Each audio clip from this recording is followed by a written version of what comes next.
Sejam bem-vindos ao canal da equipe Athena. Meu nome é Júlio, sou membro da divisão de Elétrica e Energia da equipe e hoje eu estou aqui para falar um pouco sobre indução eletromagnética. Se inscrevam no canal para mais sobre eletrônica, engenharia e veículos elétricos e lembrem de deixar seu like. Segue junto para o vídeo após a vinheta.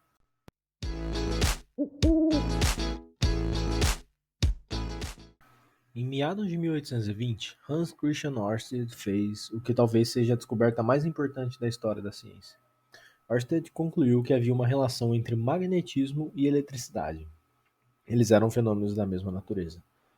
Bem, mas como ele descobriu isso?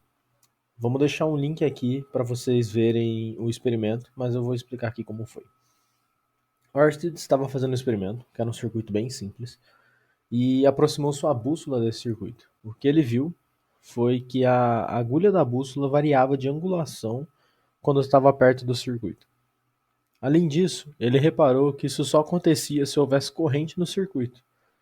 Dessa forma, a única explicação possível era de que o circuito, na passagem de corrente, produz um campo magnético que concorria com o campo magnético da Terra, o que defletia a agulha da bússola.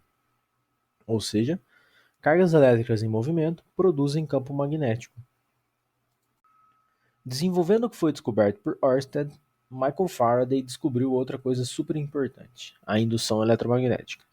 Bem, se Ørsted descobriu que uma corrente contínua produz um campo magnético fixo, Faraday sugeriu que um campo magnético fixo geraria uma corrente contínua. Porém, não é bem assim que funciona. Faraday tinha o seguinte experimento: uma bateria conectada a um solenoide por meio de uma chave switch. Além disso, ele colocou perto desse solenoide uma bobina. Assim, se o switch fosse fechado, corrente ia fluir no circuito e o solenoide criaria um campo magnético que induziria uma corrente na bobina. Pelo menos era o que o Faraday pensava. Porém, ele não via essa corrente na bobina quando o solenoide estava energizado. Logo, a primeira hipótese dele estava errada. Um campo magnético fixo não gera corrente contínua. Porém, um dia Faraday descobriu que no momento em que ele fechava o switch, havia corrente na bobina, e no momento em que ele abria o switch, também havia essa corrente.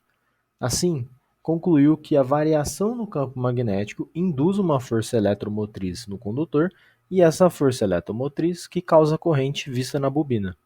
E esse fenômeno tem o nome de indução eletromagnética. Essa é também uma das grandes descobertas da humanidade. É por causa dela que temos hidrelétricas, termoelétricas e todas as usinas para a produção de energia elétrica. Porém, se não fosse por Ørsted, talvez o mundo não fosse como é hoje. Ainda seguindo a premissa de Ørsted, Heinrich Lenz queria saber qual o sentido da corrente induzida pela variação do campo magnético. Bem, o que ele descobriu foi que a corrente induzida surge de modo a se opor à variação do campo magnético. Então, essa corrente induzida criará um campo magnético que se opõe à variação do campo magnético externo, ou seja, a lei de Lenz é relacionada ao princípio de conservação de energia. Assim, como a gente pode ver nessas imagens, ao se movimentar um ímã em direção ao fio condutor, a corrente induzida tentará se opor a essa variação do campo magnético. E para saber a direção da corrente induzida, basta usar a regra de Ampère, a famosa regra da mão direita. Envolvendo um fio com sua mão direita, o dedão é o sentido da corrente e os outros dedos são o sentido do campo magnético. Dessa forma, com ambas as descobertas mostradas anteriormente, Heinrich Lenz e Franz Ernst Neumann modelaram matematicamente a indução eletromagnética. Assim, temos que a tensão induzida é a variação temporal do fluxo magnético através de uma superfície, porém, para respeitar a lei de Lenz, colocamos um sinal negativo. Assim, a equação é a seguinte. Então, galera, curtiram o vídeo? Lembrem de deixar seu like e de se inscreverem no canal, além de ativar o sininho para ficar por dentro dos próximos vídeos. Deixem suas críticas, correções e sugestões nos comentários e vejo vocês na próxima. Muito obrigado e até logo.